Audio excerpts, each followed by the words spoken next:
Pendidikan Budaya. Oke, pada kesempatan kali ini kami ingin mensensasikan penjajahan Jepang dan transformasi pemerintahan di Indonesia.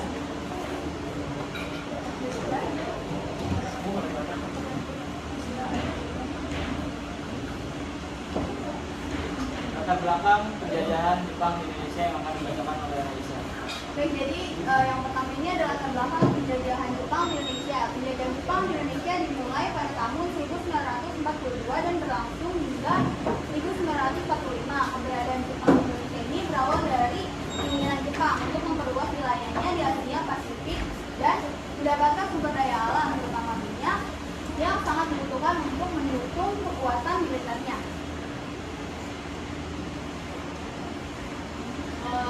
Jadi sebelumnya Indonesia berada di bawah kekuasaan kolonial Belanda selama lebih dari 300 tahun. Namun selama perang dunia kedua, Jepang memanfaatkan kelemahan Belanda yang sedang terlibat dalam perang di Eropa. Pada tanggal 8 Maret 1942, Jepang berhasil mengalahkan Belanda di Indonesia dan mengambil alih kekuasaan. Sejak saat itu, Jepang memulai transformasi besar dalam struktur pemerintahan Indonesia.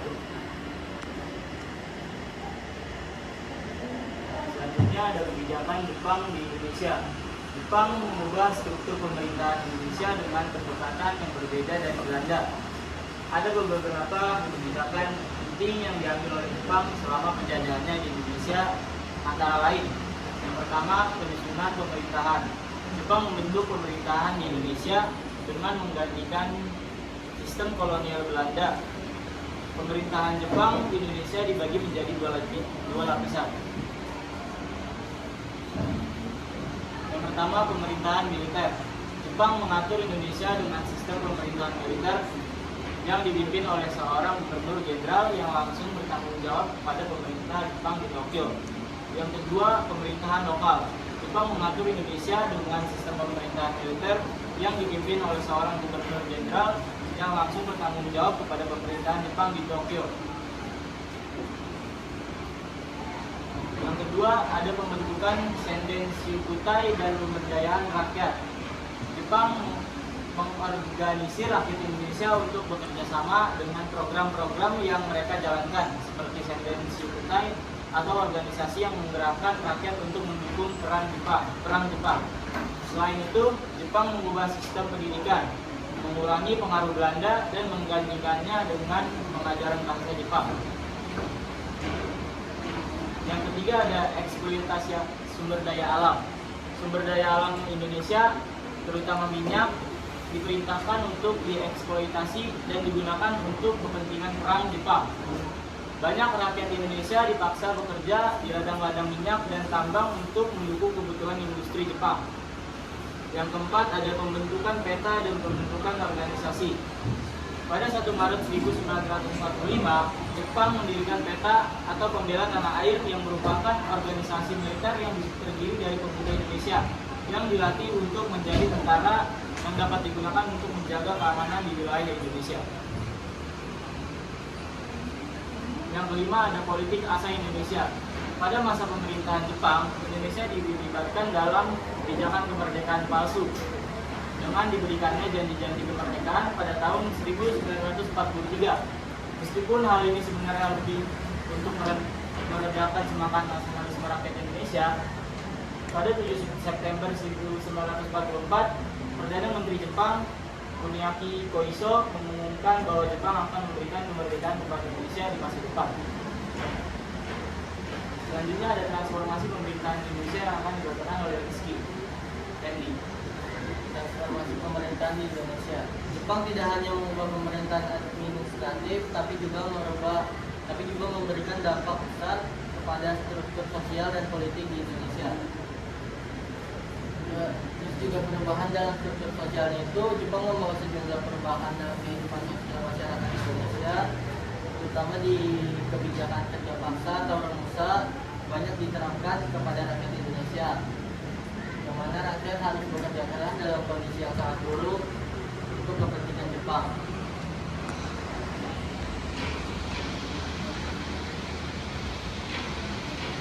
Terus yang kedua, pembentukan organisasi nasionalisme. Jepang Jepang juga membentuk beberapa organisasi yang akhirnya menjadi embryo bagi pergerakan kemerdekaan Indonesia.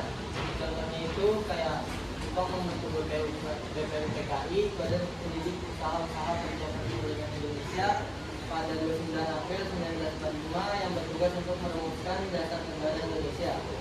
Ini merupakan langkah yang sangat penting buat kemerdekaan Indonesia.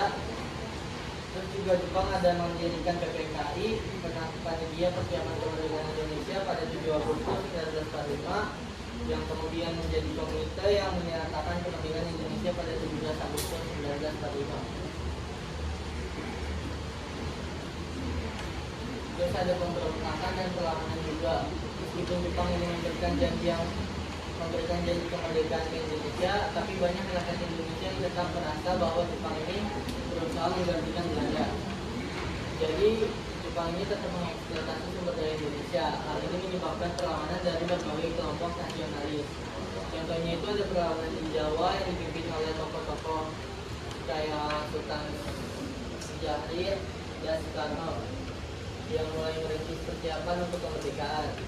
Terus ada juga perlawanan militer dan pemberontakan kayak pemberontakan di Surabaya dan di daerah lainnya. Meskipun pada akhirnya Jepang ini dapat meredam dengan kekerasan juga. Selanjutnya ada bencana alam dan keterpurukan ekonomi yang akan dibacakan oleh Raisa. Oke, selanjutnya ada bencana alam dan keterpurukan ekonomi. Meskipun Jepang berjanji untuk mengangkat Indonesia, kenyataannya banyak bencana alam, kekurangan pangan, dan krisis ekonomi yang diakibatkan oleh perang. Jepang tidak bisa memberikan kesejahteraan yang dijanjikan, bahkan memperburuk kondisi rakyat Indonesia.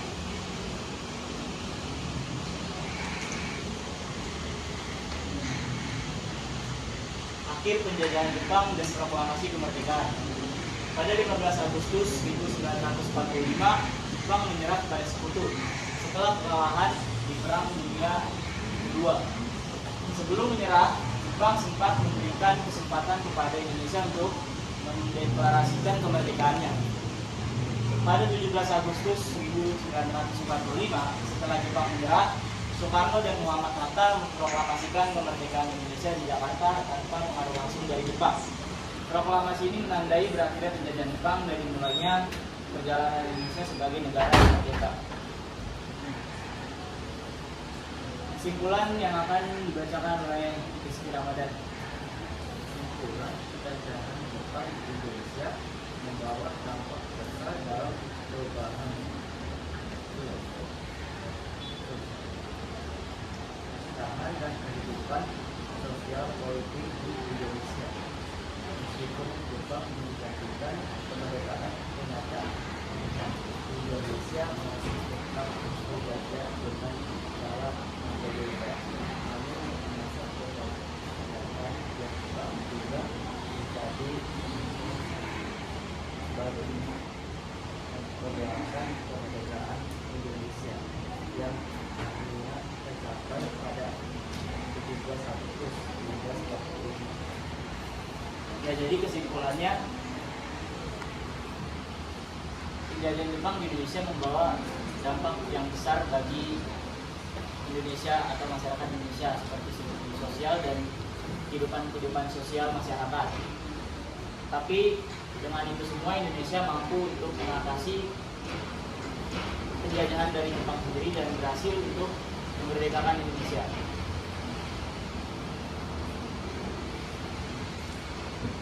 Selanjutnya ada video yang akan ditampilkan, boleh disaksikan.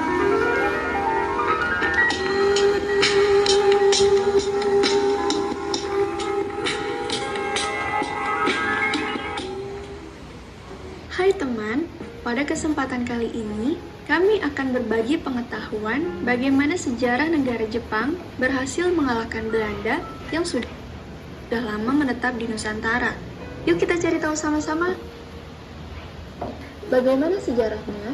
Penjajahan Jepang di Indonesia dimulai pada tahun 1942. Secara resmi, Jepang telah menguasai Indonesia sejak 8 Maret 1940. 2.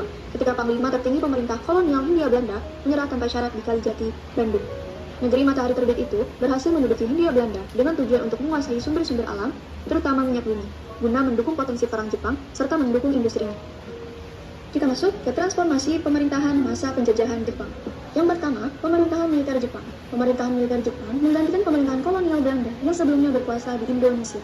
Sementara kekaisaran Jepang menduduki wilayah ini dan membentuk pemerintahan militer yang dikenal sebagai Nippon Shobosatsu. Pemerintahan ini berusaha untuk memobilisasi sumber daya Indonesia dalam mendukung upaya perang Jepang. Yang kedua, kebijakan ekonomi. Selama penjajahan Jepang, terjadi perubahan besar dalam sektor ekonomi. Pemerintah Jepang mengambil alih kendali penuh atas sumber daya ekonomi Indonesia. Mereka memaksakan kebijakan ekonomi yang menguntungkan Jepang, seperti eksploitasi sumber daya alam dan tenaga kerja Indonesia untuk mendukung perang. Yang ketiga, propaganda budaya. Pemerintah Jepang mengenalkan propaganda budaya dengan tujuan untuk memengaruhi masyarakat Indonesia. Hal ini melibatkan penyiaran pesan pro Jepang melalui media massa, seperti surat kabar dan radio, serta upaya untuk mempromosikan budaya dan bahasa Jepang. Yang keempat, pendidikan. Pemerintahan Jepang juga melakukan reformasi dalam sektor pendidikan di Indonesia. Mereka mengganti kurikulum sekolah dengan materi yang sesuai dengan ideologi Jepang, dan bahasa Jepang digagas secara luas. Hal ini dimaksudkan untuk menciptakan generasi muda yang memiliki loyalitas terhadap Jepang. Selain itu, mereka juga menerapkan aktivitas fisik dan mengadakan latihan militer di sekolah mereka secara intensif. Dan yang kelima, demobilisasi politik. Jepang mencoba membentuk beberapa organisasi politik yang mendukung pemerintahan mereka. Salah satu contohnya adalah Pusat Tenaga Rakyat atau PERA, sebuah organisasi yang dibentuk oleh pemerintahan Jepang untuk mengontrol politik Indonesia. Namun, tidak semua upaya mereka berhasil, dan beberapa kelompok kelaparan dan nasionalis beroperasi. Upaya-upaya berlaku baik terus dilakukan pemerintah militer Jepang dengan membentuk organisasi yang akan memperkuat keyakinan Indonesia bahwa Jepang berada di pihaknya. Nah, kira-kira ada organisasi-organisasi apa aja sih? Yuk, kita cari tahu. Yang pertama, ada Gerakan 3A. Gerakan 3A punya 3 semboyan, yakni Nippon Pelindung Asia, Nippon Pemimpin Asia, dan Nippon Cahaya Asia. Gerakan 3A didirikan pada tanggal 29 April 1942, tepat dengan Hari Nasional Jepang, yakni kelahiran Kaisar Hirohito. Gerakan ini dipelopori oleh Kepala Departemen Propaganda Jepang, Hitoshi Shimizu. Hitoshi Shimizu menunjuk tokoh pergerakan nasional, Mr. Syamsuddin, sebagai ketua. Majelis Islam A'la Indonesia atau MIAI adalah badan federasi bagi ormas Islam yang dibentuk dari hasil pertemuan pada tanggal 18 sampai 21 September 1937. Majelis Islam A'la Indonesia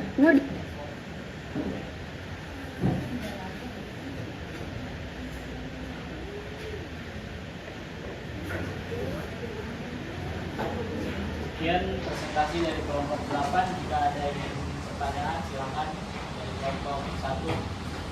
Ya. Saya Marulus Sokani dari kelompok 1 ingin bertanya, mengapa Jepang menjanjikan kemerdekaan kepada Indonesia dan bagaimana pengaruhnya terhadap pemerintahan sebelum proklamasi? Oke, jadi sih saya akan menjawab pertanyaan dari Alman.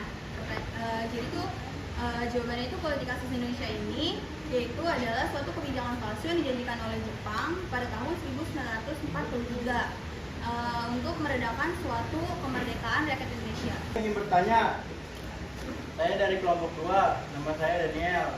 Pertanyaan saya itu, apa yang menyebabkan Jepang pada akhirnya menyerah dengan sekutu?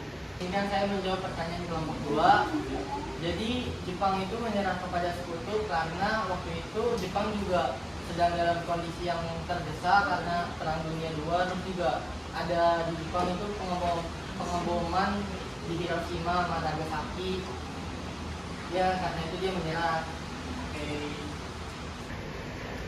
Saya Gian dari kelompok 3, izin bertanya, bisa tidak kelompok 8 disebutin apa saja sih 2 lapisan pemerintahan Jepang di Indonesia? Oke, jadi di sini saya akan menjawab pertanyaan dari Gian. Jadi itu ada 2 lapisan yang dibentuk oleh Jepang itu ada pemerintahan militer dan pemerintahan lokal, Gian. Apakah terjawab? Iya, terima kasih. Terima kasih, Ki. Izin. Saya Luna dari kelompok 4 izin tanya, apa manfaat dan fungsi terbentuknya pembela tanah air atau PETA? Saya menjawab kelompok 4. Jadi pertanyaannya, apa fungsi pembentukan PETA, ya kan? Jadi fungsinya itu menumbuhkan semangat nasionalisme, terus kayak menumbuhkan semangat perjuangan juga, yang jadi muncul nih tokoh-tokoh perjuangan Indonesia. Saya Muhammad Rahman dari kelompok 5 ingin bertanya, apa sih yang dimaksud dengan politik asa Indonesia yang dijalankan oleh Jepang? Oke, jadi saya akan menjawab pertanyaan dari Faktor. Jadi politik asas Indonesia ini adalah suatu kebijakan kemerdekaan yang palsu yang dijanjikan oleh Jepang pada tahun 1943 untuk meredakan suatu semangat nasionalisme kemerdekaan rakyat Indonesia. Saya Nova dari kelompok 6 ingin bertanya, tadi kan ada slide tentang Seiden Shuhutai kan. Nah itu kan tadi tentang membantu tentara Jepang untuk membantu perang. Nah kira-kira ada nggak sih dampak positif buat masyarakat Indonesia dari Seiden Shuhutai itu? Jawabannya untuk meningkatkan semangat nasionalisme masyarakat Indonesia dan juga untuk meningkatkan keterampilan militer yang dipunya oleh masyarakat Indonesia. Saya Reksa Salbina dari kelompok 7. Kenapa Jepang menerapkan sistem pemerintahan militer?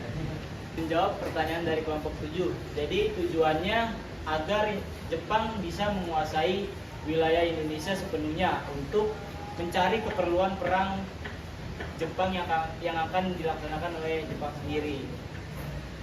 Saya pada Cahya dari kelompok 9. Tadi kan dijelaskan bahwa pada tanggal 7 September 1944 itu Perdana Menteri Jenderal Koreashi Kaisar itu kan menjanjikan kemerdekaan ke masyarakat Indonesia.